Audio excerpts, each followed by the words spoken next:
I'm Liam McIntyre. I graduated in '99 from Caulfield Grammar. I went to Malvern and then to Caulfield, and that was my journey.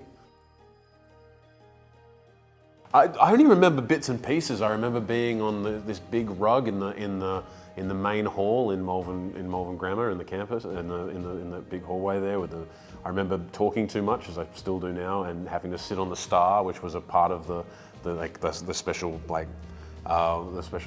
wooden flooring. There was this beautiful parquetry kind of star that was the detention star. Spent a lot of time there, not for anything mean, but just for being never shutting up. There was also incredible moments with our friendship group and with some of the best teachers I've ever had, like Mrs. Ratner and stuff like that in English, that really taught me. It's funny, she really helped me understand and appreciate Shakespeare. And the first thing I ever did as an actor was be tricked into a show that was a Shakespeare show, and the only reason I really did that is because she told me about Shakespeare and gave me a love of it. And so when this guy was like, "Hey, do you want to do this acting thing?" and I was like, "Acting's dumb, I don't want to do it."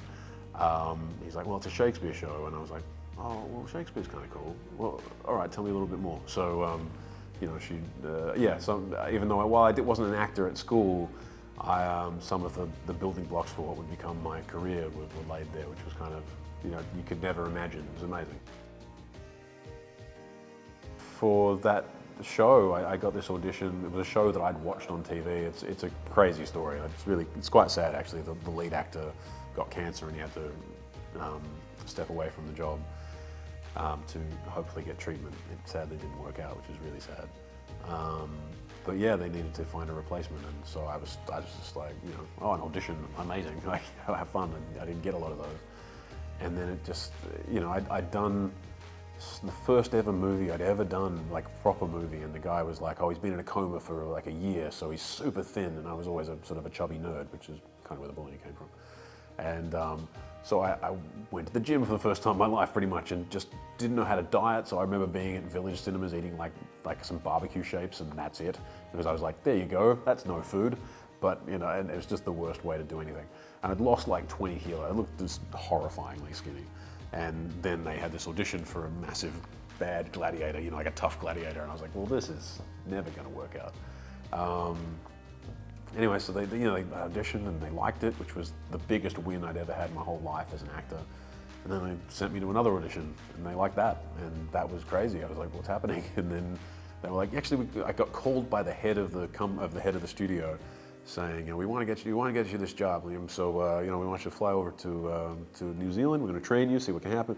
And I was like, "All right, Rob, sure." And so I went over, I told my boss, who just gave me a promotion, I was like, "I got to go to New Zealand for a while." And he's like, "You know what, it's all right, we'll cover you, go for it. Do your best, I hope it goes well." It did go well, and I was training with these guys, the stunt team in New Zealand, and getting to know New Zealand. I went to a U2 concert with the per diems that I got from this job for a couple of days. I thought it was the coolest thing ever, because I knew I wasn't getting this job, because there's no way. But it was the coolest experience, and then they liked that. Still didn't give me the job, and then I was there for a bit longer, and then they still didn't give me the job, and then they sent me back home, and still didn't give me the job. And I don't know, 6 months later, I remember the weekend where I was like, the Friday I told my agents that these little agents I had, they were like, "I don't think I can do this anymore. If they don't want to give it to me, I understand, but I think we got to figure out." So I was like, if they don't tell me by Monday, I might just have to say I can't. It makes me too sad. And then Monday they called me and they said, I'll never forget in my life. My agent called me up. He's like, "Hey, is this Liam?" I was like, yeah. He's like, "That's too bad. I want to speak to Spartacus." And I was like, "What?" He's like, "You got the job, kid." And I was like, "Oh my!" I wasn't allowed to tell anyone, but my girlfriend was there, who's my wife now, and she screamed because she was listening to the phone and she wasn't meant to. And they're like, "What was that?" I was like, it's me. I was like, it's me. And yeah, so then I was in New Zealand for a couple of years filming that, and pretty much straight after that we went to LA, and we went there. We lived there for 9 years. We had our first kid there, and then we moved back during the pandemic for a little bit. But I got another job, so I'll probably have to go back again. So it's been unlike anything I'd ever would have imagined. When I was at school, I could have never imagined living this life at all. It's been great. Well, think about acting and how it works as a career. It's like.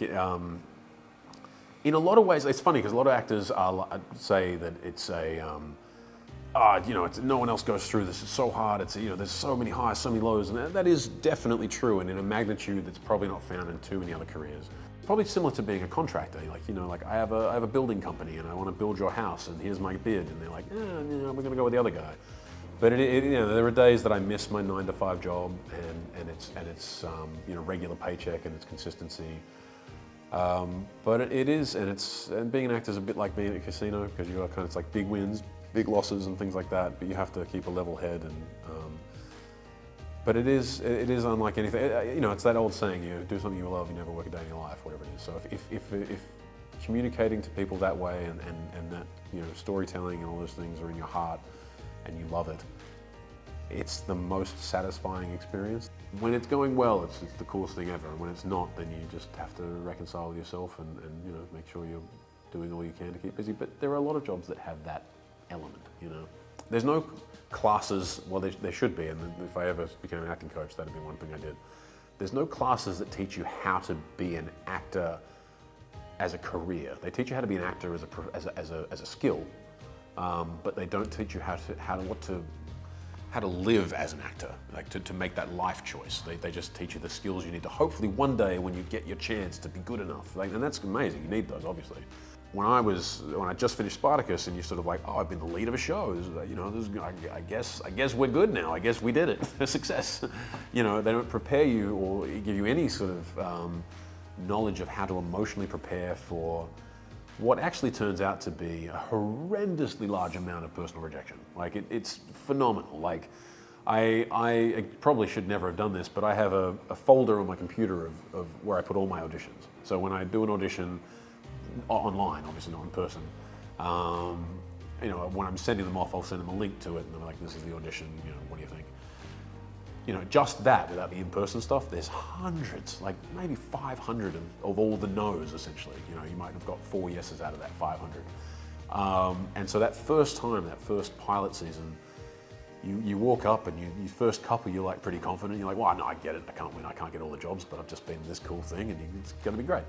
And you get a couple of no's, and you're like, oh, yeah, I get it. I guess I'm not the right build, or the right, maybe I didn't do my best work, or whatever it might be. And then, as that period of time goes on, and again, it's tricky, because if you're lucky, you get told no.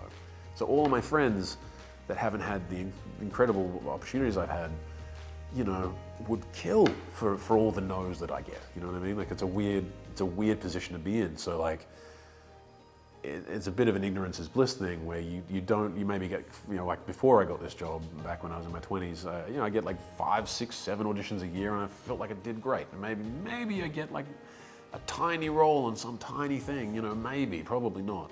And then you're suddenly thrust into sort of success. And in that 1-2 month period, I probably went out for 50 things and got none of them. Maybe I got close to maybe 2 of them. And you're just like, oh my God, I can't do my job. I'm terrible. So it takes a lot of resilience to prepare for that kind of lifestyle, or to be thrust into that lifestyle more often than not. For people graduating this year, and any year, I guess, the coolest thing that you've got is choice, is freedom. You've got. We're very lucky to go to a school that gives you the opportunities, the breadth of experiences, that Caulfield does. I always felt grateful that, I had so many things I could choose, and so many invested teachers that were really excited about me developing as a person and stuff like that. But the one thing I could have told you when I was leaving school, I would have had a few ideas of what I wanted to be. None of them would have been an actor. Which was exciting to me now, because it just goes to show that if with the right tools in the tool belt, you can kind of do anything you want. You don't have to follow a set path, or if you make a mistake in the sense of like, I want to be this, oh, I don't like that, be something else. It's exciting because we, from our education, we have got a great set of skills and a set of opportunities that not everybody gets to have. So. If you wanted to become an actor or into the entertainment business, it's tough, it's grueling, but all jobs are, and especially things that you love. Anything that you want is harder because you want it. You know, it's a bit easier to do a job you're not invested in because, and it's harder in some ways, but it's easier because you don't need it. And if it doesn't work out, it doesn't cost you as much inside.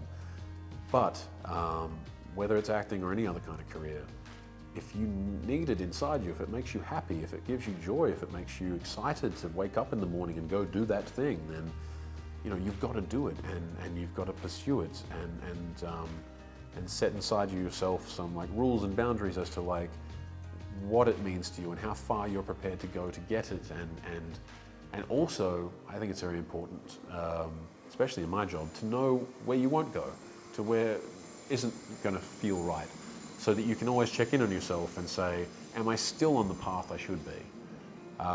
Because sometimes, like in my case, I wasn't. I wasn't on a path that was bad. I didn't dislike it, but I thought there was something else out there for me, and I was lucky enough to find it. But yeah, you have the chance to do anything in the world, and very few people in the world get to be able to say that. So I guess don't waste that chance to do what you dream of doing, or to at least try your hardest to pursue the things that you love with the skills that you've got. It's exciting. It's a really exciting time to be alive.